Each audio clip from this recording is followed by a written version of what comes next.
Bonsoir, chers auditeurs, et bienvenue dans notre havre de paix historique. Installez-vous confortablement, que ce soit dans votre lit douillet ou votre fauteuil préféré, tandis que nous nous préparons à voyager ensemble à travers les brumes du temps, vers une époque où la vie suivait un rythme bien différent du nôtre. Cette histoire est conçue pour vous offrir un moment de calme et de détente, pour apaiser votre esprit après une longue journée, et peut-être même vous accompagner doucement vers le sommeil, bercé par les échos lointains de l'histoire. J'aimerais savoir d'où vous nous écoutez ce soir et à quel moment de la journée vous avez choisi de vous évader avec nous. Partagez-le en commentaire, car c'est toujours un plaisir de découvrir notre communauté d'amoureux d'histoire, dispersés aux quatre coins du monde. Si ces voyages dans le temps vous apportent sérénité et fascination, n'hésitez pas à vous abonner pour ne manquer aucune de nos futures explorations historiques. Chaque semaine, nous partons ensemble à la découverte de nouveaux horizons du passé. Maintenant, laissons derrière nous les préoccupations de notre monde moderne.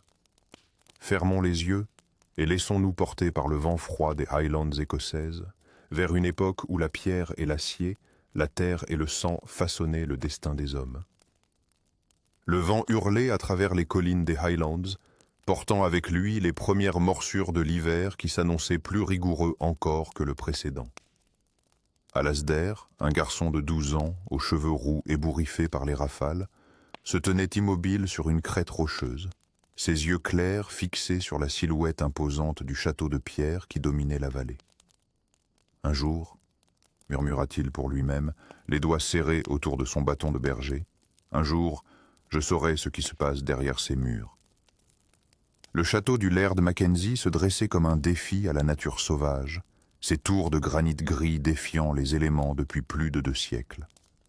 De là où il se tenait, Alasdair pouvait apercevoir les bannières qui claquaient au vent, arborant fièrement le cerf emblématique du clan. La fumée s'échappait en volutes épaisses des cheminées, promesse de chaleur et d'abondance qui contrastait cruellement avec la réalité de sa propre existence. Alasdair, ramène ces moutons avant que la nuit ne tombe. La voix de son père, rauque et fatiguée, le tira de sa contemplation. Hamish MacGregor était un homme usé avant l'âge, courbé par des années de labeur sur les terres ingrates que le laird leur permettait de cultiver en échange d'une part considérable de leur maigre récolte. Le loup n'attend que la nuit pour frapper, et nous ne pouvons pas nous permettre de perdre une seule bête cet hiver. Le garçon siffla à ses chiens qui rassemblèrent aussitôt le petit troupeau. Tandis qu'il descendait la pente herbeuse, son regard fut attiré par une procession qui franchissait le pont-levis du château. Des chasseurs revenaient, chargés de gibier, et des serviteurs s'affairaient déjà pour préparer ce qui serait sans doute un festin somptueux. Son estomac se noua douloureusement au souvenir du repas frugal qui l'attendait, un bol de gruau d'avoine et, s'il avait de la chance, un morceau de pain noir. La chaumière des MacGregor se distinguait à peine du paysage environnant. Construite de pierres grossièrement assemblées et coiffée d'un toit de chaume noirci par la fumée, elle semblait s'accrocher désespérément à la terre comme pour résister aux assauts incessants du vent. À l'intérieur, sa mère, Morag, tentait d'attiser un feu récalcitrant, alimenté par de la tourbe humide qui remplissait l'unique pièce d'une fumée âcre. « Dépêche-toi d'entrer et ferme cette porte », lança-t-elle en voyant son fils sur le seuil. « Ta sœur est encore fiévreuse, et ce vent maudit n'arrange rien. » Catriona, sa petite sœur de 6 ans, grelottait sous une couverture élimée près du foyer. Son visage habituellement espiègle était pâle et tiré par la maladie qui la rongeait depuis 3 jours. « J'ai vu le château aujourd'hui », lui chuchota Alasdair en s'asseyant près d'elle. « Ils préparent un grand festin. Je te raconterai comment je m'y introduirai un jour pour voler les tartes aux myrtilles que le cuisinier laisse refroidir sur les rebords des fenêtres. » Un faible sourire éclaira le visage de l'enfant, mais leur mère intervint sèchement. Ne lui mets pas de telles idées en tête. Le dernier garçon qui a tenté de voler au château a perdu sa main droite. Le laird ne plaisante pas avec les voleurs, même quand ils ont le ventre vide. Amish entra à son tour, apportant avec lui une bourrasque d'air glacial et l'odeur des étables. Ses mains calleuses étaient rougies par le froid, et ses traits tirés trahissaient l'inquiétude qui le rongeait. « J'ai vérifié nos réserves », annonça-t-il en s'asseyant lourdement sur un tabouret branlant. « Si l'hiver est aussi long que le prétend le vieux Duncan, nous n'aurons pas assez pour tenir jusqu'au printemps. » Le silence qui suivit cette déclaration était plus éloquent que n'importe quelle lamentation. Ils avaient tous connu la faim, cette compagne fidèle des hivers écossais, mais cette année promettait d'être particulièrement éprouvante. La récolte d'orge avait été décimée par des pluies diluviennes en août, et les pommes de terre, introduites depuis peu dans leur alimentation, avaient pourri dans le sol détrempé.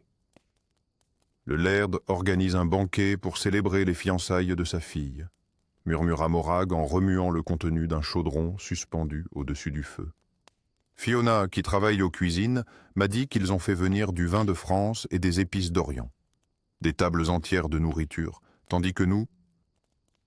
Elle n'acheva pas sa phrase, mais son regard en disait long sur l'injustice de leurs conditions. Amish posa une main apaisante sur son épaule. C'est ainsi que le monde est fait, femme. Les Mackenzie ont le sang noble et la force des armes. Nous avons nos bras et notre endurance. Chacun sa place, comme il en a toujours été. Alasdair écoutait, silencieux mais attentif. Il observait les mains de son père, puissantes mais impuissantes face au système qui les maintenait dans la misère. Il regardait le visage de sa mère, encore beau malgré les privations et les années de labeur. Il sentait la chaleur fragile de sa sœur contre lui. Et dans son cœur d'enfant grandissait une certitude. Cette vie n'était pas juste, mais c'était la leur, et il devait trouver la force de l'affronter jour après jour. Au dehors, la nuit était tombée sur les Highlands, enveloppant dans la même obscurité le château de pierre et les chaumières de boue. Mais tandis que les fenêtres du premier s'illuminaient de centaines de chandelles, promesse de festivité et d'abondance, les secondes s'enfonçaient dans une pénombre à peine troublée par la lueur vacillante d'un feu mourant, comme autant de témoins silencieux de la dureté implacable de la vie. Et dans l'Écosse médiévale. Frère Malcolm serrait les dents tandis que ses doigts tachés de sang s'affairaient sur la plaie béante qui barrait le torse du jeune homme, allongé devant lui. « Tenez-le fermement », ordonna-t-il aux deux hommes qui maintenaient le blessé, dont les hurlements résonnaient contre les murs de pierre de l'infirmerie monastique. Le moine essuya son front luisant de sueur d'un revers de manche avant de plonger son aiguille dans la chair meurtrie. C'était le 6e blessé qu'il soignait depuis l'aube, et la journée était loin d'être terminée. La razzia du clan MacLeod avait frappé à l'heure la plus sombre de la nuit, quand même les chiens dormaient. Ils étaient venus pour le bétail, comme toujours, mais aussi pour venger un affront vieux de 3 générations que personne ne se rappelait vraiment. Ils ont brûlé 3 fermes et emporté 20 têtes de bétail, murmura un vieil homme assis dans un coin, le visage noirci par la fumée et l'âme par la haine. Et mon fils unique. Sa voix se brisa tandis que frère Malcolm hochait la tête, connaissant déjà la fin de cette histoire trop souvent répétée. Dans la cour du monastère, d'autres blessés attendaient, certains gémissant, d'autres silencieux, le regard fixé sur un point invisible, comme si leur esprit avait déjà quitté leur corps meurtri. « C'est la 3e razzia ce mois-ci », dit l'abbé qui venait d'entrer, ses yeux fatigués parcourant la salle emplie de souffrance. « Les temps sont durs, et la faim rend les hommes plus sauvages que les loups. » Frère Malcolm ne répondit pas, trop occupé à coudre la chair déchirée, mais il savait que l'abbé disait vrai. La violence n'était pas un accident dans ces terres. Elle était le langage quotidien de la survie. 3 jours plus tard, alors que les derniers blessés commençaient à se remettre, un roulement de tambour annonça l'arrivée du laird Mackenzie et de sa suite au village. La place centrale s'était rapidement remplie, non par enthousiasme mais par obligation. Nul n'osait manquer la démonstration de justice seigneuriale. Il vient pour les voleurs de moutons, chuchota une femme à l'oreille de frère Malcolm qui s'était mêlé à la foule. Et pour montrer sa force après la razzia, les MacLeod doivent savoir qu'il ne faiblit pas. Le laird, imposant dans son plaid aux couleurs de son clan, siégeait maintenant sur une chaise massive qu'on avait sortie spécialement pour l'occasion. Son visage buriné par les vents des Highlands ne trahissait aucune émotion lorsque les deux accusés furent traînés devant lui, les mains liées dans le dos. Duncan Macpherson et son fils Fergus, coupables d'avoir volé 4 moutons au troupeau du laird, annonça d'une voix forte le sénéchal. Un murmure parcourut l'assemblée. Chacun savait que les Macpherson avaient perdu leur ferme dans un incendie et que leurs enfants mourraient de faim. La loi y est claire, tonna le laird en se levant, sa main posée sur le pommeau de son épée. Le vol est puni par la perte de la main droite. Le regard du Seigneur balaya la foule silencieuse. Mais je suis miséricordieux. Le Père perdra sa main pour que le Fils garde la sienne et puisse encore travailler. Un soupir collectif s'éleva, mélange de soulagement et d'horreur. Frère Malcolm ferma les yeux un instant, sachant qu'il serait bientôt appelé pour soigner le mutilé et empêcher qu'il ne se vide de son sang. Le châtiment fut exécuté sur le champ, le cri déchirant du condamné se mêlant au craquement sinistre de l'os tranché net par la hache. Les enfants, que leur mère n'avait pu tenir à l'écart, regardaient avec des yeux écarquillés, apprenant ainsi la dure leçon de la justice seigneuriale. Que ceci serve d'exemple, déclara le laird, tandis que 2 hommes emportaient le supplicié évanoui. La prochaine fois, ce sera la corde pour tous les voleurs, quelle que soit leur excuse. Mais le spectacle n'était pas terminé. 2 gardes amenèrent une femme aux cheveux gris emmêlés, le visage marqué par les années mais les yeux encore vifs et perçants. Moira la guérisseuse, accusée de sorcellerie et de commerce avec le malin, annonça le sénéchal d'une voix qui portait jusqu'aux confins de la place. Un frisson parcourut l'assemblée, et plusieurs femmes tracèrent furtivement le signe de la croix sur leur poitrine. Frère Malcolm connaissait bien Moira.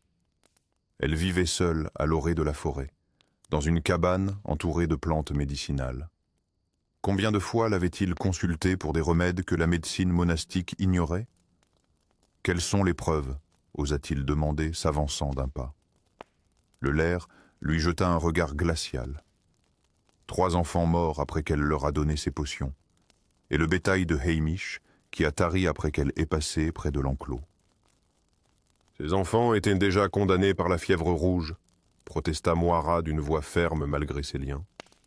Et le bétail de Hamish manquait d'eau propre, je le lui ai dit. Une femme dans la foule cria. Elle a prédit la tempête qui a détruit nos récoltes. Elle le savait avant qu'elle n'arrive. D'autres voix s'élevèrent, énumérant des malheurs inexpliqués, des maladies soudaines, des accidents étranges, tous attribués maintenant à la vieille guérisseuse. Le laird leva la main pour réclamer le silence. L'épreuve de l'eau déterminera si elle dit vrai. Si elle flotte, c'est que le diable la soutient et elle sera brûlée. Si elle coule, alors Dieu aura jugé de son innocence. Frère Malcolm voulut protester à nouveau, mais l'abbé posa une main ferme sur son épaule. « Ne te mêle pas de cela, mon fils. La peur est plus forte que la raison et nous ne pouvons rien contre elle. » Moira fut conduite jusqu'au log voisin, suivie par une procession silencieuse où la terreur se mêlait à une curiosité morbide. Alors qu'on la liait pour l'épreuve, elle croisa le regard de frère Malcolm et lui sourit tristement. « Ne pleure pas pour moi, » murmura-t-elle assez fort pour qu'il l'entende. « Pleure pour eux qui vivent dans les ténèbres de l'ignorance. » Puis elle fut jetée dans les eaux froides du loch. Frère Malcolm détourna les yeux, incapable de regarder. Quand il les rouvrit, Moira avait disparu sous la surface sombre. Quelques bulles remontèrent, puis plus rien. La foule attendit, le souffle suspendu. 1 minute passa, puis 2. « Elle coule, » dit enfin quelqu'un. Elle était innocente. Un murmure confus parcourut l'assemblée, mélange de soulagement et de honte naissante. Le laird lui-même semblait troublé. « Repêchez-la » ordonna-t-il, mais tous savaient qu'il était déjà trop tard. Cette nuit-là, dans sa cellule monastique, frère Malcolm ne trouva pas le sommeil. Il revoyait sans cesse le visage serein de Moira disparaissant sous les eaux, victime non pas de la sorcellerie mais de la peur qui habitait le cœur des hommes. Dehors, le vent des Highlands hurlait comme une âme en peine, et quelque part dans l'obscurité, il savait que d'autres razzias se préparaient, que d'autres injustices se commettaient, que le cycle implacable de la violence et de la superstition continuait à broyer les vies comme un moulin brouille le grain.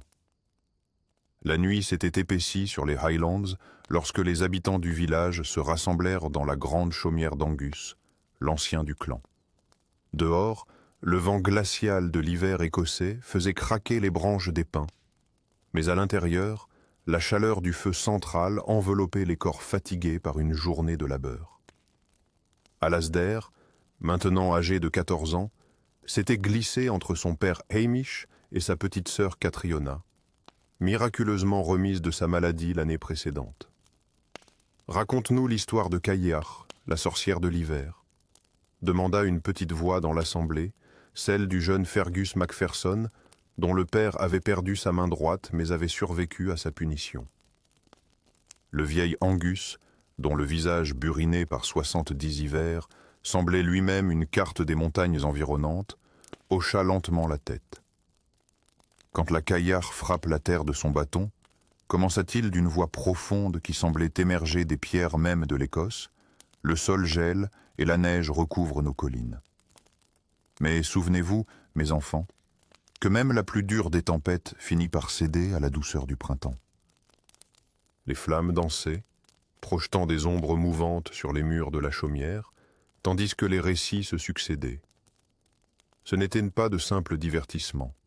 Chaque légende, chaque conte portait en lui une leçon, un moyen de comprendre le monde impitoyable qui les entourait. Nos histoires sont comme les pierres de nos murs, dit Morag, la mère d'Alasdair, en filant la laine près du feu. Elle nous protège du froid de l'ignorance et nous rappelle qui nous sommes. Ces veillées étaient plus qu'un refuge contre les ténèbres. Elles forgeaient l'âme même du clan. Quand le vieux Duncan, oncle d'Alasdair, raconta comment leur ancêtre avait défendu le col de la montagne contre 3 guerriers MacLeod, ses yeux brillaient d'une fierté qui transcendait sa propre existence misérable. « Le sang des braves coule dans vos veines », rappela-t-il aux enfants qui l'écoutaient, bouche bée. « Notre honneur n'est pas dans nos richesses, mais dans notre courage face à l'adversité. » Au fil des saisons, Alasdair comprit que ces récits étaient les véritables remparts de son peuple. Lorsque le clan Mackenzie fut attaqué par les hommes du Sud, ce ne furent pas les murs de pierre qui les sauvèrent, mais la loyauté forgée durant ces nuits de partage. Hommes, femmes et enfants s'étaient unis, prévenus par des signaux de feu allumés de colline en colline, chacun prêt à risquer sa vie pour protéger les autres. Un homme seul peut être brisé comme une brindille, avait dit le laird Mackenzie après la bataille, mais ensemble, nous sommes comme un fagot impossible à rompre. Frère Malcolm, qui avait été autorisé à assister à ces veillées pour apporter la parole chrétienne, observait avec fascination comment les anciennes croyances et les nouveaux enseignements se mêlaient dans une sagesse pratique qui aidait ces gens à survivre. Ils trouvent de la beauté même dans leur souffrance, confia-t-il un jour à l'abbé. N'est-ce pas là une forme de grâce divine? Les années passèrent, implacables comme les saisons des Highlands. Les enfants grandirent, certains moururent, d'autres quittèrent la vallée. Les razzias continuèrent, les injustices aussi, mais quelque chose de plus profond perdurait. Lors d'un hiver particulièrement rigoureux, quand la famine menaçait, ce fut le souvenir des anciens récits qui donna au clan la force de partager les maigres provisions, de s'entraider plutôt que de s'entre-dévorer. « Nous sommes Mackenzie », rappelait-on aux plus désespérés. « Nous avons survécu à pire. » 60 hivers passèrent, et Alasdair, désormais un vieil homme aux cheveux blancs comme la neige des montagnes, se tenait appuyé sur son bâton devant la même chaumière où, enfant, il avait écouté les histoires d'Angus. Autour de lui, une nouvelle génération d'enfants jouait, insouciante malgré la dureté qui persistait dans leur vie quotidienne. « Grand-père, raconte-nous comment c'était avant », demanda sa petite fille Fiona, dont les yeux vifs rappelaient ceux de Moira la guérisseuse. Alasdair sourit, sentant le poids des années et de la sagesse acquise. « La vie n'a jamais été facile dans nos montagnes, » commença-t-il en s'asseyant près du feu, exactement comme l'avait fait Angus avant lui. « J'ai vu des hommes perdre leurs mains pour avoir volé par désespoir. J'ai vu des femmes innocentes accusées de sorcellerie. J'ai vu le sang couler lors des razzias et la faim creuser les visages pendant les hivers sans fin. Mais j'ai aussi vu la force qui naît de cette dureté, comme l'acier forgé dans les flammes les plus ardentes. » Les enfants l'écoutaient, leurs visages illuminés par les flammes et par cette transmission qui se perpétuait depuis des générations. « Notre force n'est pas dans nos muscles ou dans nos armes, » poursuivit Alasdair, mais dans nos cœurs qui refusent de se briser, dans nos mains qui continuent à s'entraider, dans nos histoires qui nous rappellent qui nous sommes. C'est cela, l'héritage véritable des Highlands. Non pas la brutalité que nous avons endurée, mais la résilience que nous avons cultivée.